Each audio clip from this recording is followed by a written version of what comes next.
Frequency distribution तो देखिए मैंने आपको पहले भी बोला था कि जब हम स्टैट्स की बात करते हैं तो स्टैट्स के दो पार्ट होते हैं, one is called descriptive statistics and other is inferential statistics. देखिए आजकल जो एआई की दुनिया है ना, ये बहुत ही बहुत ही ये दुनिया ऐसी है कि मशीन आने वाले टाइम में सब कुछ मतलब it has got its own intelligence same like the human brain, है ना। ओनली थिंग इज तो अगर आप इसकी भाषा में अगर बोलें कि आजकल आपको कुछ करना नहीं पड़ेगा, अगर आपका डेटा सेट सही है तो आपको मशीन सब करके दे देगा। तो पहले जमाने में जब मशीनें इतनी नहीं होती थी तो क्या है कि हम डिस्क्राइब, तो स्टैट्स बेसिकली कहाँ यूज होता था, स्टैट्स बेसिकली किसी भी डेटा को डिस्क्राइब करने के लिए यूज होता था, इसलिए वर्ड आया डिस्क्रिप्टिव स्टैटिस्टिक्स। और एक बहुत टर्म बड़ा कॉमन है, जब एआई की दुनिया की बात करेंगे तो लोग आजकल बहुत एक कॉमन यूज करते हैं term D square P square. What is D square D P square? D stands for descriptive analytics, D stands for diagnostic analytics, P stands for prescriptive analytics, P stands for predictive analytics। ठीक है ना, तो यही ultimately AI यही है, किसी भी data को डिस्क्राइब करना, उस डेटा के बेसिस पे किसी चीज को डायग्नोस करना। अब जैसे कि आज हम एआई का इस्तेमाल कर रहे हैं ट्यूबरक्लोसिस को आइडेंटिफाई करने में, जो ह्यूमन आई से शायद छूट जाए, बट मशीन तो बहुत अच्छी तरीके से पिक्सल को रीड कर सकती है। ठीक है। और अगर आप मशीन लर्निंग का इस्तेमाल करके उस मशीन को सिखा देते हैं कि कौन सा कैंसर सेल है, कौन सा मैलिग्नेंट है, कौन सा बेनाइन है, तो वो आपको ज्यादा अच्छे तरीके से ज्यादा एक्यूरेट रिजल्ट्स दे सकता है। ठीक है, तो आपका वही हो गया डी स्क्वेयर पी स्क्वेयर, तो डिस्क्रिप्टिव एनालिटिक्स, डायग्नोस्टिक एनालिटिक्स। अब उसके बेसिस पे जब आपने पूरा डायग्नोस कर लिया है कि आपको कौन सी मेडिसिन लिखना है, तो अब आपको पता है कि भैया ये कैरेक्टरिस्टिक्स है, आपने फीड किया हुआ मशीन अपने आप ही बिलियंस एंड बिलियंस को डेटा को मतलब कंसीव कर रहा है, रिट्रीव कर रहा है, देख रहा है, एनालाइज कर रहा है, और फिर आपको तुरंत आपको बता दिया ये प्रिस्क्रिप्शन होना चाहिए भाई आइडियली। और प्रिडिक्ट भी कर देगा वो आपको कि भाई अगर ये अगर डेटा सेट है तो इसका अल्टीमेटली फेट क्या निकलेगा, आउटकम क्या निकलेगा, इसका इसका जो आउटकम है, जो प्रोग्नोसिस है, वो अच्छा है या खराब है। Okay, so that is where you know because see कहाँ पे कहानी अजीब थी कि पहले टेक्नोलॉजी वालों को हेल्थ नहीं समझ आता था, हेल्थ वालों को टेक्नोलॉजी नहीं समझ आती थी। लास्ट पिछले 5-7 सालों में, 10 सालों में ये चीज बहुत चेंज हुआ है। और यही रीजन है कि हेल्थ केयर आज की डेट में जो सबसे बड़ी इंडस्ट्री पूरी दुनिया में जो ग्रो कर रही है, और जो स्पेशली जो एआई और स्पेशली जो एलएलएम या जनरेटिव एआई की हम जो बात करते हैं, वो इसके अंदर स्पेशली जैसे कंपनी जैसे एनवीडिया वगैरह ने जो जो आपके जो माइक्रो प्रोसेसर्स हैं, वो भी आर्टिफिशियल इंटेलिजेंस के ऊपर करने वाले माइक्रो प्रोसेसर, जो खुद ही बिलियंस एंड बिलियंस और डेटा को प्रोसेस करके आपको दे सकते हैं। बट इनकी जो मदर है वो अल्टीमेटली स्टैट्स ही है, तो इसलिए वर्ड आया है डिस्क्रिप्टिव स्टैटिस्टिक्स। क्योंकि डेटा, मैंने जैसा आपको बोला कि नॉमिनल डेटा है, ऑर्डिनल डेटा, इंटरवल डेटा है, रेशियो डेटा है। अब डेटा को अगर आप डिस्क्राइब ही नहीं कर सकते, आप अगर खुद ही नहीं डिस्क्राइब कर सकते, तो मशीन को आप क्या फीडबैक दोगे कि वो कैसे डिस्क्राइब करे। इसलिए डिस्क्रिप्टिव स्टैटिस्टिक्स में हम ये चीजों को पढ़ना बहुत जरूरी है और समझना बहुत जरूरी है कि हम वो डेटा को डिस्क्राइब कैसे करते हैं। Is it clear to everyone? Right sir, बिल्कुल। क्योंकि जैसे हमारे हैंड हेल्ड एक्सरेज आ रहे हैं विद एआई टूल, तो वो एक्सरे अगर हम जैसे जेल में यूज करते हैं या कई जगह करते हैं, ऐसे लोग जो नॉन मतलब एसिम्टोमेटिक भी हैं, बट अगर वो वल्नरेबल पॉपुलेशन वाले ग्रुप में आते हैं, तो कई बार एसिम्टोमेटिक पेशेंट्स में भी एआई टूल जो है स्क्रीनिंग करके बता देता है कि this patient is likely to have yes, TB. तो अब फिर हम उसको बाद में उनकी सैंपलिंग करते हैं, यानी कि हम उनके प्रिजम्पटिव टीबी पेशेंट बना के उनके सैंपल इकट्ठा करते हैं, उनमें ज्यादा चांस निकलता है टीबी आने का, मतलब ज्यादा बिल्कुल टीबी निकलने का चांस रहता है। बिल्कुल बिल्कुल बिल्कुल बिल्कुल एग्जैक्टली जो आपने बोला, तो यही आजकल हर जगह पे इस्तेमाल हो रहा है ना। तो एक मिनट, हमारा स्क्रीन कहाँ चली जाती है बार बार,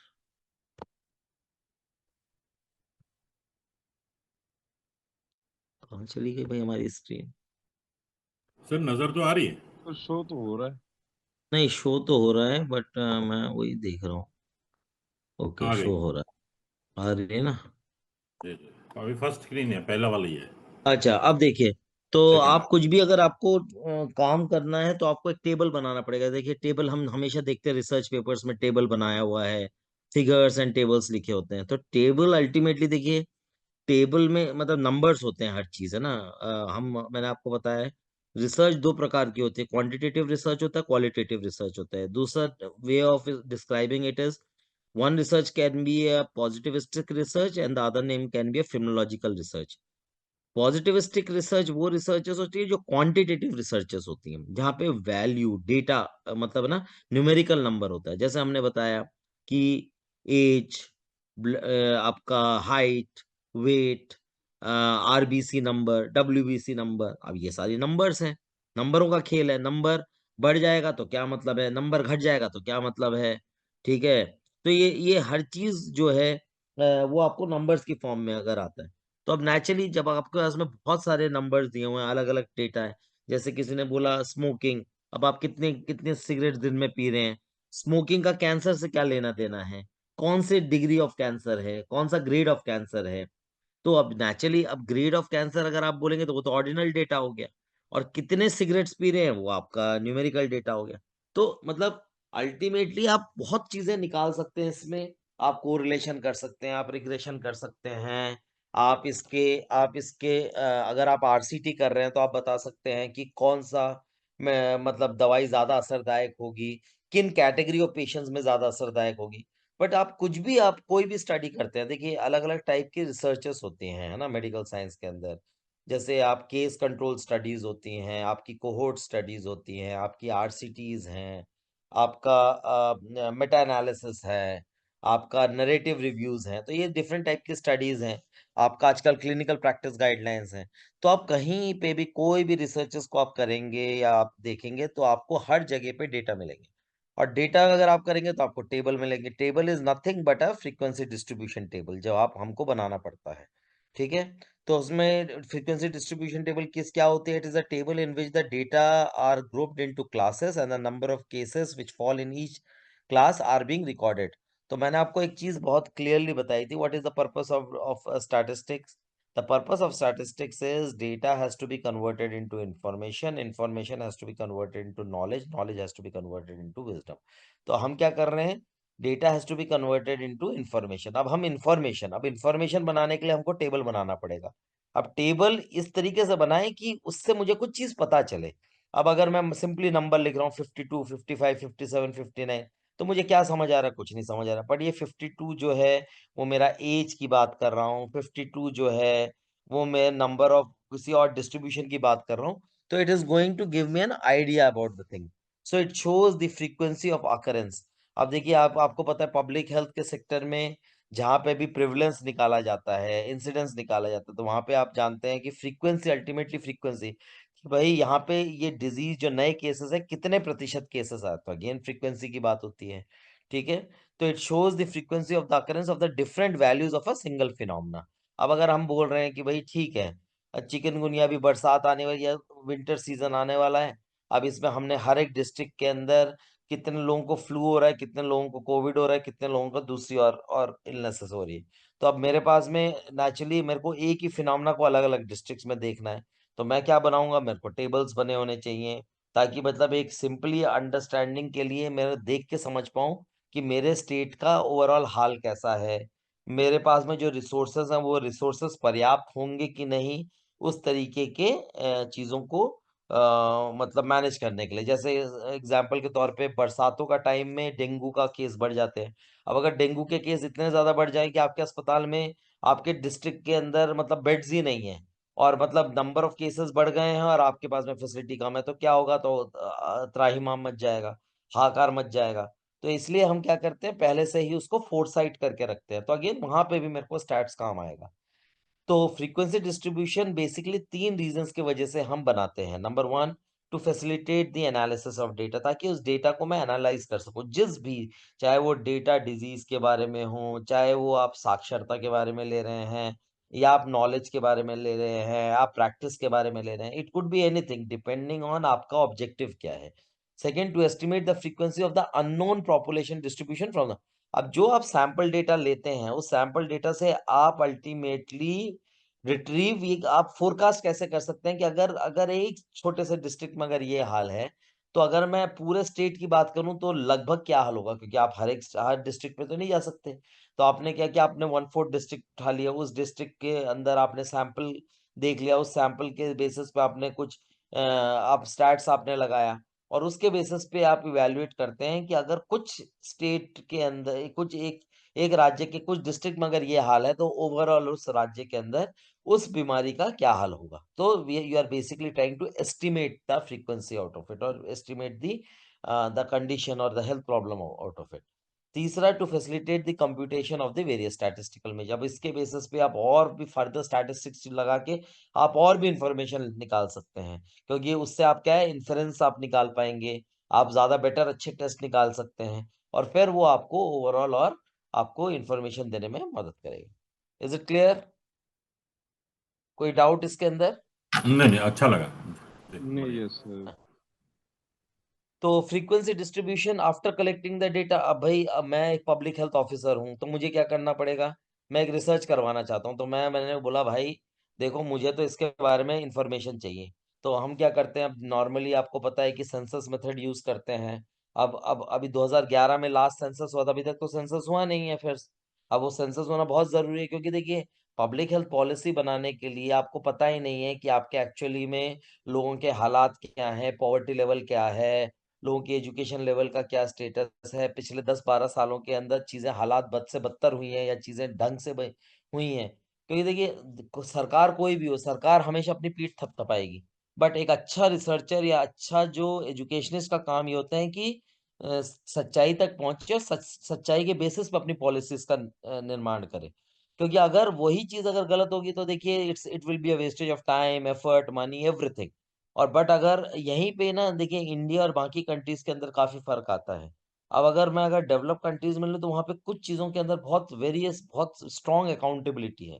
अब यहाँ पे क्या है कि मतलब एनजीओज भी कुछ अच्छे काम करते हैं, बट कुछ चोर एनजीओज होती हैं। कुछ मंत्री सच में अच्छे होते हैं, कुछ चोर मंत्री होते हैं। कुछ आईएएस ऑफिसर अच्छे होते हैं, कुछ चोर आईएएस ऑफिसर होते हैं। तो मतलब अब कहने का मतलब है, अगर आप पब्लिक हेल्थ एरिया में अगर काम कर रहे हैं तो आपको इन चीजों की बार बार करके जरूरत पड़ेगी, क्योंकि अल्टीमेटली आप जितनी चीजों को डिटेल में समझ के आप पॉलिसी लेवल पे अगर चेंज करेंगे, और अगर आप वाकई में अच्छा आप इम्प्लीमेंट कर सकते हैं, आप अपनी टीम को कन्विंस कर सकते हैं, तो उतने अच्छे आप रिजल्ट्स ग्राउंड के अंदर आपको मिलेंगे, है ना। बशर्ते ये है कि आपकी टीम सही होनी चाहिए। तो जब भी फ्रीक्वेंसी डिस्ट्रीब्यूशन टेबल अगर हमको बनाना हो तो फर्स्ट टास्क हमको क्या होना चाहिए, हम ऑर्गेनाइज करें और सिंप्लीफाई। देखिए एक अच्छा मास्टर वो होता है जो कॉम्प्लेक्स से कॉम्प्लेक्स भाषा को भी सरल भाषा में समझा सके, ठीक है ना। उसी तरीके से एक अच्छा स्टैटिस्टिशियन, एक अच्छा रिसर्चर वो होता है जो कॉम्प्लेक्स से कॉम्प्लेक्स सब्जेक्ट को इस बारीकी और इतनी खूबसूरती से बता सके कि ये एक अनपढ़ आदमी को भी समझ आ जाए, है ना। तो this is the purpose of कि how beautifully you can present your data. So it is to organize and simplify the data so that you are able to get the general overview of the result. तो overview आप उसको देखेंगे तो आपने कहा था नहीं भाई मुद्दे की बात हमको समझ आ गई। This is the goal of descriptive statistical technique, यहीं पे डिस्क्रिप्टिव स्टैटिस्टिकल टेक्निक्स काम आती हैं। तो एक तरीका उसका क्या होता है, बहुत सिंपल तरीका क्या होता है कि आप एक फ्रीक्वेंसी डिस्ट्रीब्यूशन टेबल का खुद बना सके। आपको पता हो कि एक फ्रीक्वेंसी डिस्ट्रीब्यूशन टेबल बनाते कैसे हैं। तो फ्रीक्वेंसी डिस्ट्रीब्यूशन टेबल बनाने के लिए आपको एटलीस्ट 2 कॉलम चाहिए होते हैं। एक जिसमें आप मेजरमेंट करते हैं, जिस भी चीजों की मेजरमेंट, जिस भी मतलब जो भी आपका वेरिएबल है, और सेकंड उसकी फ्रीक्वेंसी आप देखने की कोशिश करते हैं, ठीक है ना। अब आप देखिए, तो frequency distribution is an organized tabulation showing exactly how many individuals are located in this category.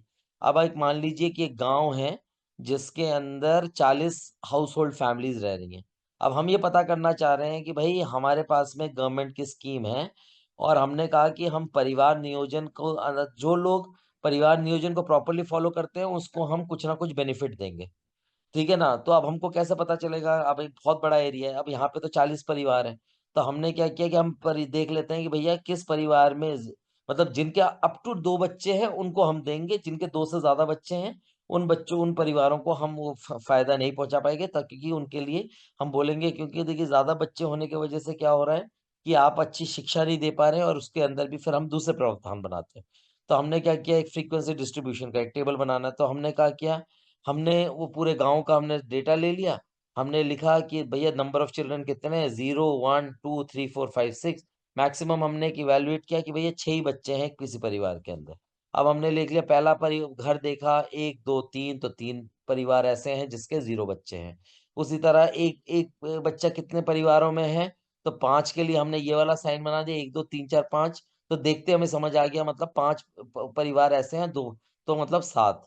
उसी तरह का दो बच्चे कितने परिवार में हैं, तो 5 और 5 10 परिवार ऐसे हैं जिसमें 2 ही बच्चे हैं। तो मैक्सिमम फिर आपको कितने लोग, तो अगर मेरे से कोई पूछे कि हाँ भाई कितने परिवारों को ये वाला स्कॉलरशिप या ये वाली फैसिलिटी या ये वाला आपका गवर्नमेंट की सुविधा मिलनी चाहिए, तो आपने कैलकुलेट कर लिया 10 और 7 17 और 3 20। टोटल परिवार कितने हैं 40, तो 40 में से 20 पर फैमिलीज को दिया जाएगा, तो मतलब 50% हो गया। You got the point.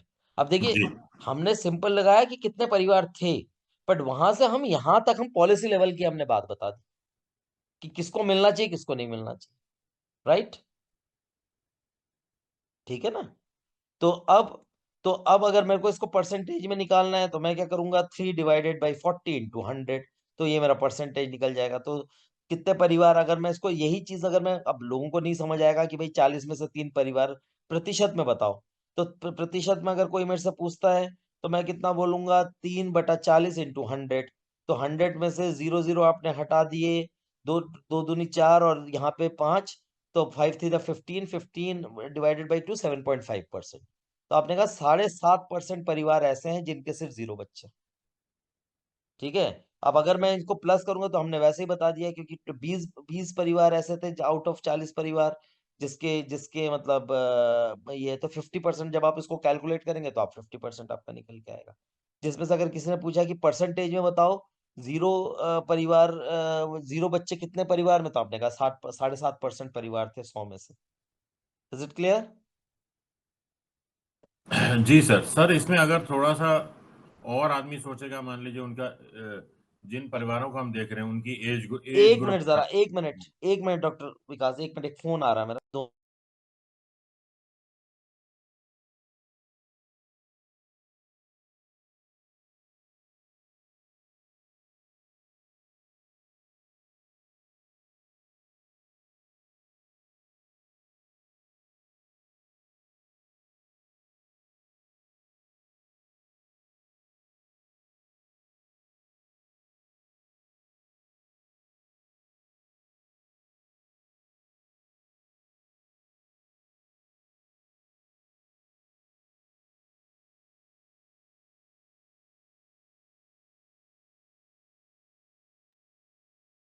Sorry.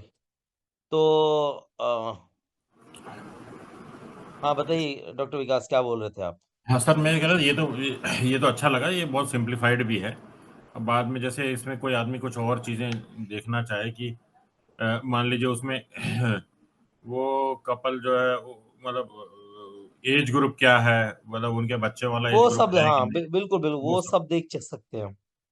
तो आप मतलब वो देखिए, वो डिपेंड करता है कि आप डेटा क्या ले रहे हैं, है ना। तो जितने आप डेटा बढ़िया ले लेंगे, उतना बढ़िया आपको आपको वो मिल जाएगा सारा का सारा।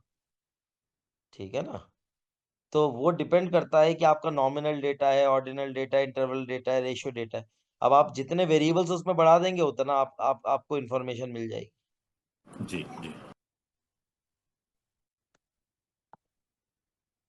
समझने के लिए this is the simplest, I think बढ़िया है। ये सिंपलेस्ट है, मतलब ये ना, पहले तो कॉन्सेप्ट तो दिमाग में आदमी बैठा ले, उसके बाद में हम। ओके। अच्छा, उसके बाद में नेक्स्ट हमने बोला कि भाई ये है, तो आपने परसेंटेज निकाला। अब जैसे मान लीजिए कि अब हमारे दिल्ली के अंदर किसी ने बोल दिया कि भाई मैं बिजनेसमैन हूँ, अब मेरे मेरा एक गाड़ियों का शोरूम है। तो शोरूम में मैंने भैया देख लिया कि भाई मतलब कितनी मेरे 4 डिफरेंट टाइप के जीप मॉडल्स हैं।